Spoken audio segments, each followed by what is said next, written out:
El 18 de enero de 2021, la Oficina Nacional de Estadísticas de China publicó datos sobre el desarrollo económico de China en 2020. Los datos muestran que el sector inmobiliario de China ha sido una bola de nieve en los últimos 20 años. En comparación con hace 20 años, el peso del sector inmobiliario en el PIB de China aumentó un 78%. La relación entre el precio de la vivienda y la renta se refiere a la relación entre el precio medio de la vivienda y la renta media anual de los hogares. Según las estadísticas nacionales de precios de la vivienda de China, para 2020, la China continental ocupa el primer lugar entre las principales economías del mundo en cuanto a la relación entre el precio de la vivienda y los ingresos, con un valor cercano a 30. En otras palabras, un hogar chino necesita 30 años, sin comer ni beber, para permitirse una vivienda. Entonces, ¿existe una burbuja importante en el sector inmobiliario chino? ¿Por qué es tan alto el precio de la vivienda en China? Empecemos con un estudio del caso del grupo Evergrande de China. Es el promotor inmobiliario más endeudado de China en la actualidad y uno de los mayores prestatarios de China en el mercado internacional. Quizás este caso ayude a arrojar luz sobre el sector inmobiliario chino. En septiembre de 2020 salió a la luz la noticia de las enormes deudas del grupo Evergrande. Desde entonces, a pesar de los intentos del gobierno chino por intervenir, la crisis de la deuda de Evergrande sigue sin dar señales de alivio. Se está convirtiendo en una patata caliente para el gobierno chino. El grupo Evergrande, con sede en Shenzhen, provincia de Guangdong, es un enorme conglomerado cuya actividad principal es la promoción inmobiliaria. En el ranking de promotores inmobiliarios de China, Evergrande Group ocupa el primer lugar en tamaño en 2020 y el segundo en 2021. Los proyectos inmobiliarios de Evergrande se extienden por más de 200 ciudades de China, además de desarrollar nuevos vehículos de energía, turismo, deportes, finanzas, salud y negocios de jubilación. El grupo Evergrande entró en la lista de Fortune Global 500 en 2016 y ocupó el puesto 152 en 2020. Emplea a 200.000 personas y proporciona 38 millones de puestos de trabajo en toda China. Según el informe de rendimiento publicado por Evergrande Group el 31 de agosto de 2021 a 30 de junio, el pasivo total de Evergrande alcanzó 1,97 billones de RMB o 305.300 millones de dólares estadounidenses, cerca de un máximo histórico. Evergrande admitió el 31 de agosto que las obras de algunos de los proyectos inmobiliarios del grupo se habían detenido tras los retrasos en los pagos a proveedores y contratistas. Si la empresa no puede atraer a nuevos inversores para inyectar capital, es probable que incumpla su deuda. El precio de las acciones de Evergrande ha caído un 70% desde 2021. Recientemente, al menos 2 de los mayores acreedores no bancarios exigieron a Evergrande la devolución inmediata de algunos de sus préstamos. Tras conocerse esta noticia, todos los bonos y acciones inmobiliarias de Evergrande se desplomaron el 3 de septiembre. Ese día los bonos de Evergrande fueron suspendidos temporalmente durante la jornada debido a una caída de más del 20%. ¿Por qué una empresa inmobiliaria tan grande tendría de repente una crisis de deuda? Hay que remontarse a hace un año.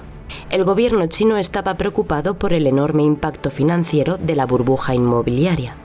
El 30 de agosto de 2020, el Ministerio de Vivienda y Desarrollo Urbano Rural de China y el Banco Popular de China se reunieron con 12 empresas inmobiliarias para establecer nuevas normas de financiación para las empresas inmobiliarias chinas. Estas normas establecen 3 líneas rojas para el control de la deuda. El ratio de activo-pasivo de Evergrande es del 82%. El ratio de deuda neta es del 199%. El ratio de deuda a corto plazo en efectivo es de 0,4 veces, todo lo cual roza las 3 líneas rojas, lo que dificulta la obtención de financiación de los bancos y otras instituciones financieras. El 24 de septiembre de 2020, un informe de rescate que se dice que fue emitido por Evergrande al gobierno provincial de Guangdong, titulado informe sobre la solicitud de apoyo de Evergrande para los principales proyectos de reestructuración de activos, se difundió en sitios web de China continental. El informe afirmaba que los pasivos con intereses de Evergrande ascendían a 835.500 millones de dólares. Se trata de 128 instituciones financieras bancarias y 121 instituciones financieras no bancarias. Aunque Evergrande negó el informe, no se ganó la confianza del mercado y los precios de los bonos de Evergrande Real Estate Group cayeron en general al día siguiente. El 13 de julio de 2021, un tribunal de la provincia de Jiangsu aprobó una solicitud de preservación de la propiedad previa al litigio por parte de un banco de China, dictaminando la congelación de los depósitos bancarios de Evergrande Real Estate Group y de una de sus filiales por un total de 132 millones de RMB, o aproximadamente 20 millones de dólares estadounidenses. ¿Cómo se produjo la crisis de la deuda de Evergrande? Los medios de comunicación chinos revelaron que la empresa inmobiliaria tuvo en su día una poderosa capacidad para recaudar fondos. Fue esta capacidad la que ayudó a Evergrande a gastar dinero cada vez más rápido. Sin embargo, después de que los reguladores chinos establecieran las líneas rojas, perdió la capacidad de seguir recaudando dinero a gran escala, por lo que su problema de deuda empezó a aflorar. El 19 de agosto, los jefes de los departamentos pertinentes del Banco Popular de China y de la Comisión Reguladora de la Banca y los Seguros se reunieron con los ejecutivos del grupo Evergrande e insistieron en la necesidad de que eliminara activamente los riesgos de su deuda. Reuters dijo que ya hay señales claras de que el gobierno chino está tratando de evitar las graves consecuencias que podría tener un aterrizaje forzoso del grupo Evergrande y que están muy preocupados de que la quiebra de Evergrande pueda desencadenar una reacción en cadena en el sistema financiero de China. Reuters añade que fuentes familiarizadas con el asunto han revelado que los bancos implicados han recibido instrucciones de sus superiores para ampliar los préstamos vencidos de Evergrande Group. El análisis de Bloomberg señala que el grupo Evergrande implica el empleo de muchas personas. Si se hunde, no solo supondrá un duro golpe para el sistema bancario y financiero, sino también para el mercado laboral chino. Los medios de comunicación chinos informaron de que el gobierno provincial de Guangdong, donde se encuentra la sede del grupo Evergrande, ha comenzado a consultar con los principales bancos de bonos de Evergrande para estudiar si es necesario establecer el comité de acreedores de Evergrande para hacer los preparativos necesarios para la quiebra de Evergrande. También se ha informado de que el gobierno de Guangdong ha pedido a una empresa estatal que suspenda la adquisición de la sede de Evergrande en Hong Kong. Entonces, ¿podrán el gobierno chino, los acreedores, los inversores, los proveedores y los bancos encontrar una salida ante la difícil situación financiera de Evergrande? Parece que va a ser difícil.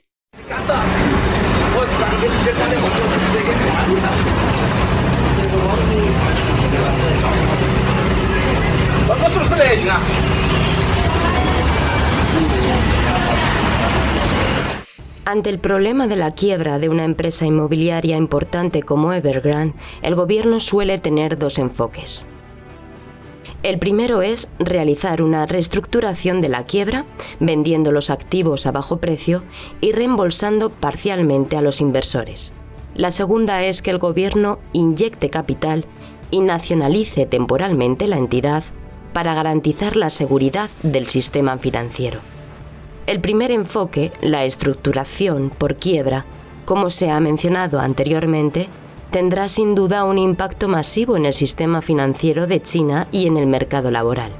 Entonces, ¿es factible la segunda opción, la inyección de capital por parte del gobierno?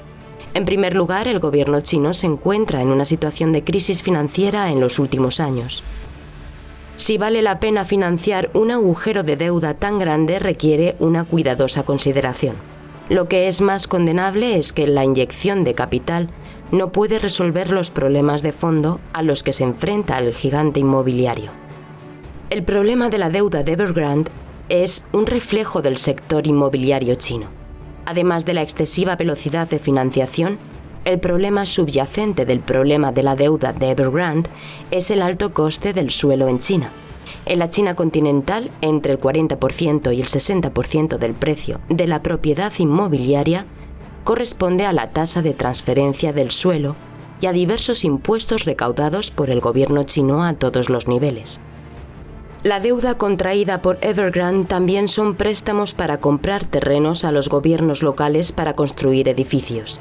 Si el Partido Comunista Chino, PCC, devolviera una gran parte de las enormes tasas de transferencia de tierras a los promotores inmobiliarios para que pudieran vender viviendas al público a precios más bajos, no solo las empresas inmobiliarias estarían bajo menos presión para operar, sino que el público chino también podría beneficiarse. Sin embargo, en realidad, es poco probable que esto ocurra. Radio Free Asia informa de que los ingresos por la venta de terrenos en todas las ciudades chinas en 2020 ascendieron a 8,4 billones de RMB, lo que supone el 44% de los ingresos nacionales y el 84% de las finanzas locales, otro récord comparado con el máximo del 40,3% de los ingresos nacionales por la venta de terrenos en 2019. Sin embargo, China ha tenido problemas financieros últimamente. Según un sencillo algoritmo que utiliza la diferencia entre los ingresos fiscales nacionales y locales, menos los gastos públicos generales para proyectar el déficit o el superávit de los ingresos y gastos fiscales de cada jurisdicción, solo Shanghái tuvo un superávit de solo 94.260 millones de RMB o unos 14.500 millones de dólares estadounidenses en la primera mitad de 2021, según el panorama fiscal de China. La recuperación económica de China se está viendo obstaculizada por el deterioro de las relaciones entre Estados Unidos y China, las inundaciones, los brotes y la política de COVID-0 del Partido Comunista. En este contexto, se espera que el gobierno chino a todos los niveles dependa más de la economía de la tierra y es poco probable que esté dispuesto a bajar los precios de la misma. Algunos analistas financieros de la China continental advierten que se espera que los gobiernos locales a todos los niveles tengan problemas para funcionar con normalidad si dejan de vender tierras.